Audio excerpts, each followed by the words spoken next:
பிரியமானவர்களே, இன்றைய காலை பொழுதிலும் கூட இது வானத்தின் வாசல் ஊழியத்தின் மூலம் உங்களை சந்திப்பதில் கர்த்தருக்குள் மிகுந்த சந்தோஷம் அடைகிறேன். என் வாழ்க்கையில் எப்பொழுதுமே ஒரு தோற்று போன அனுபவமாக இருக்கிறது. நான் உண்மையாக இருக்கிறேன், ஆனாலும் எனக்கு விரோதமாக எழும்புகிற அநேக சத்துருக்கள் இருக்கிறார்கள். அவர்களை முறியடிக்க என்னால் முடியவில்லை. எனக்கு விரோதமாய் குழி தோண்டுகிறார்கள். அவர்களை விட்டு நான் எப்பொழுது வெளியே வருவேன்? கர்த்தர் என் கரத்தை எப்பொழுது பிடிப்பார்? எனக்குண்டான நன்மைகள் எப்பொழுது வரும் என்றெல்லாம் தேவ சமூகத்தில் அழுது கொண்டிருக்கக்கூடிய அநேக ஜனங்கள் உண்டு. ஆண்டவர் சொல்லுகிறார், உன் கரத்தை பிடித்து தூக்கி எடுப்பேன், நான் உன்னோடு கூட இருக்கிறேன், பயப்படாதே என்று இன்றைய காலை பொழுதில் ஒவ்வொரு குடும்பங்களையும் பார்த்து ஆண்டவர் வாக்கு கொடுத்து கொண்டிருக்கிறார். இன்றைய காலை பொழுதிலும் கூட ஆண்டவர் நமக்கு தரக்கூடிய நல்ல வார்த்தை என்னவென்றால், மத்தேயு 25ஆம் அதிகாரம் 23ஆம் வசனம் இவ்வாறாக சொல்லுகிறது, கொஞ்சத்திலே உண்மையாயிருந்தாய், அநேகத்தின் மேல் உன்னை அதிகாரியாக வைப்பேன்.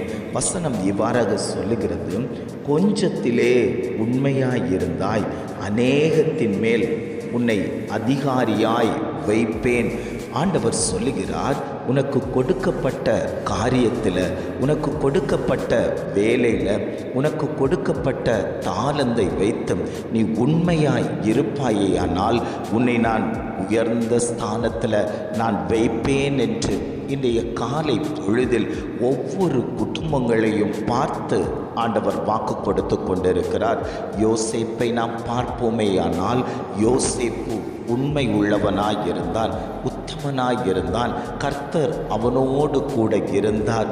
அவனை சத்துருக்களாகிய சொந்த சகோதரர்கள் குழியிலே தூக்கி போட்டார்கள். தனக்கு கொடுக்கப்பட்ட தரிசனம் நிறைவேறுவதற்காக கர்த்தர் அவனை பல இடங்களுக்கு அழைத்து கொண்டு போனார். போன இடத்திலெல்லாம் கர்த்தர் அவனோடு கூட இருந்தார். கர்த்தர் அவனோடு கூட இருந்ததின் நிமித்தம் அநேகருடைய கண்களில் தயவு கிடைத்தது. போத்திபாருடைய வீட்டில் தயவு கிடைத்தது. அவன் சிறைச்சாலைக்குள் தள்ளப்பட்ட போது சிறைச்சாலை தலைவனுடைய கண்களில் தயவு கிடைத்தது. அவன் போன இடத்திலெல்லாம் தனக்கு கொடுக்கப்பட்ட பணியை உண்மையாய் உத்தமமாய் செய்து கொண்டான். அதனால் பார்வோனுக்கு முன்பாக நிற்கக்கூடிய ஒரு பெரிய மாற்றம் உண்டானது. அவன் அந்த தேசத்துக்கே அதிபதியாய் மாற்றப்பட்டான். அவனுக்கென்று ஒரு சிங்காசனம் கொடுக்கப்பட்டிருந்தது. ஆண்டவர் சொல்லுகிறார், உன்னை அநேகர்கள் நெருக்கிக் கொண்டிருக்கலாம், யோசேப்பை போல உன்னுடைய வாழ்க்கை இருந்து கொண்டிருக்கலாம். ஆண்டவர் சொல்லுகிறார், நீ உண்மையாயிரு, உத்தமனாயிரு. உன்னுடைய வேலையில், உனக்கு கொடுக்கப்பட்ட காரியத்தில், உனக்கு கொடுக்கப்பட்ட பொறுப்பில் உண்மையாய் நீ இரு. உன்னை நான் உயர்த்தக்கூடிய காலம் ஒன்று வந்தாயிற்று. அந்த காலத்துக்குள் நீ இருந்து கொண்டிருக்கிறாய். உன்னை நான் மேன்மைப்படுத்த போகிறேன், உன்னை நான் உயர்த்த போகிறேன். ஏற்ற காலத்தில் அவர் உங்களை உயர்த்தும்படிக்கு அவருடைய பலத்த கைக்குள் அடங்கி இருங்கள் என்று சொல்லப்பட்ட பிரகாரம் அவர் உங்களை உயர்த்துவதற்காக சித்தம் வைத்திருக்கிறதுனால அவருடைய கரத்துக்குள் அடங்கி இருங்கள். சத்ருவை கண்டு பயப்பட வேண்டாம். சத்ரு எகிரி குதிப்பான். சத்ருவானவன் மூர்க்கமாய் எழும்புவான். காற்றை போல கொந்தளிக்கக்கூடிய அலையை போல உன்னிடத்தில் வரும்போது கர்த்தர் உன் பட்சத்தில் நின்று இறையாதே, அமைதலாயிரு என்று சொல்லி காற்று கடலையும் அமைதல் பண்ணக்கூடிய தெய்வம் இன்றைக்கு உன்னோடு கூட இருந்து கொண்டிருக்கிறார். அந்த தெய்வத்தை இறுக்கமாய் பிடித்துக்கொள். ஆண்டவரே, எனக்கு கொடுக்கப்பட்ட காரியத்தை நான் உண்மையும் உத்தமமாய் செய்து கொண்டிருக்கிறேன். நான் உமக்கு பிரியமானதை போல நான் செய்து கொண்டிருக்கிறேன். உம்முடைய காரியத்தில் நான் கரெக்டாக இருக்கிறேன். ஆண்டவர் எனக்குண்டான நன்மைகளை செய்து தாங்கேன்னு சொல்லி எத்தனை பேர் கேட்கிறீர்களோ அத்தனை பேருக்கும் ஆண்டவர் சொல்லுகிறார், சொல்லுகிறார், உன் காரியம் ஜெயமாய் மாற்றப்பட போகிறது. உன்னுடைய காரியத்தில் என்னுடைய கரம் வைக்கப்பட போகிறது. என் பிள்ளைகளை உயர்த்துவதே ஆண்டவருக்கு விருப்பம் என்று வேதத்தில் எழுதப்பட்டிருக்கிறது உண்மையானால் உங்களை ஆண்டவர் நிச்சயமாகவே உயர்ந்த அடைக்கலத்தில் அவர் வைப்பார். உங்களுக்கு வரவேண்டிய நன்மைகள் வந்து சேரும். வேலை விஷயத்தில் இருக்கக்கூடிய நெருக்கங்கள் மாறும். குடும்பத்தில் இருக்கக்கூடிய போராட்டம் மாறும். உனக்கு கொடுக்கப்பட்ட பொறுப்புக்கு விரோதமாய், உனக்கு கொடுக்கப்பட்ட வேலைக்கு விரோதமாய் எழும்புகிற சத்துருக்களை கர்த்தர் முறியடிப்பார். ஏது விஷயத்தில் உன்னால் ஜெயிக்க முடியாமல் தத்தளித்து கொண்டிருக்கிறாயோ அந்த காரியத்தில் கர்த்தர் உனக்காக யுத்தம் பண்ணுவேன் என்று ஆண்டவர் வாக்கு கொடுத்து கொண்டிருக்கிறார். அவர் பொய் சொல்ல மனுஷன் அல்ல, அவர் மனமாற மனுபுத்திரனும் அல்ல. அவர் சொல்லியும் செய்யாமல் இருப்பாரோ என்று கேட்கப்பட்ட வசனத்தின் மூலம் ஆண்டவர் சொல்லுகிறார், நான் உனக்கு கொடுக்கப்பட்ட வாக்குத்தத்தங்களை நான் நிறைவேற்றி தரக்கூடிய காலம் வந்தாயிற்று. இன்னும் என்னுடைய வாக்குத்தத்தம் நிறைவேற்றப்படவில்லையே. சிரசின் மேலே அநேக வாக்குத்தத்தங்களை சுமந்து கொண்டு போகிறேனே.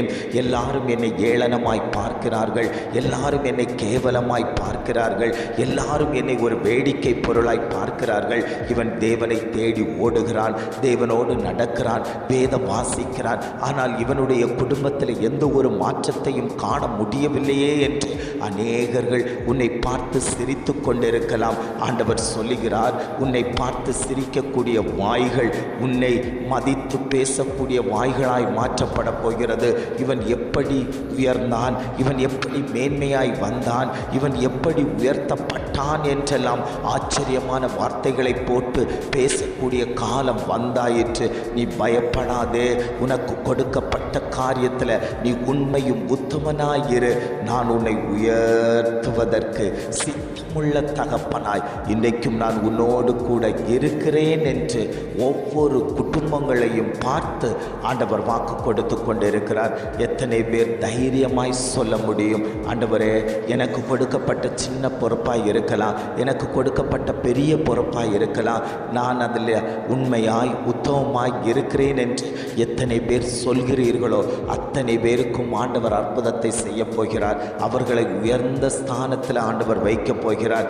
ஆண்டவருடைய கரத்துக்குள் இருந்து கொடுக்க போகிறீர்கள். அவர் உங்களை உயர்த்துவதை அந்நிய கண்கள் அல்ல, சொந்த கண்களே பார்க்கும் என்று ஆவியானவர் ஒவ்வொரு குடும்பங்களையும் பார்த்து ஆண்டவர் வாக்கு கொடுத்து கொண்டிருக்கிறார்.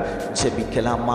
அன்பின் பரலோக பிதாவே, இந்த காலை பொழுதுக்காக நாங்கள் உம்மை துதிக்கிறோம், ஸ்தோத்தரிக்கிறோம். ஆண்டவரே, இந்த காலை பொழுதிலும் கூட ஆண்டவர் எங்களுக்கு தந்த நல்ல வார்த்தைகளுக்காக நாங்கள் உமக்கு நன்றி செலுத்துகிறோம். ஆண்டவரே, கொஞ்சத்திலே உண்மையாய் இருந்தாய், அநேகத்தின் பேரில் உன்னை அதிகாரியாய் வைப்பேன் என்று அழகான ஒரு வார்த்தை தந்தீங்களே. ஆண்டவரே, நீர் கொடுக்கப்பட்ட காரியத்தில் நாங்கள் உண்மையாய் இருந்தோம். நீர் எங்களை உயர்த்தும்படியாய் நாங்கள் ஜெபிக்கிறோம். ஆண்டவரே, இதை கேட்டுக்கொண்டிருக்கக்கூடிய ஒவ்வொரு குடும்பத்தின் மேலேயும் அந்த தேவ பிரசனம் வெளிப்படட்டும். அவர்கள் உண்மையும் உத்தமமாய் உமக்கென்று ஓடுவதற்கு கர்த்தர் அவர்களை பலப்படுத்தும்படியாய் நாங்கள் ஜெபிக்கிறோம். ஆண்டவரே, நீர் அப்படியே செய்து விட்டதற்காய் ஸ்தோத்திரம். உம்முடைய நாமம் மகிமைப்பட்டு விட்டதற்காக நாங்கள் உமக்கு நன்றி செலுத்துகிறோம். ஆண்டவரே, இம்மட்டுமாய் நடத்தினவர் இனியும் நீர் அவர்களை வழி நடத்தும்படியாய் நாங்கள் ஜெபிக்கிறோம். ஆண்டவரே, நீர் அப்படியே செய்து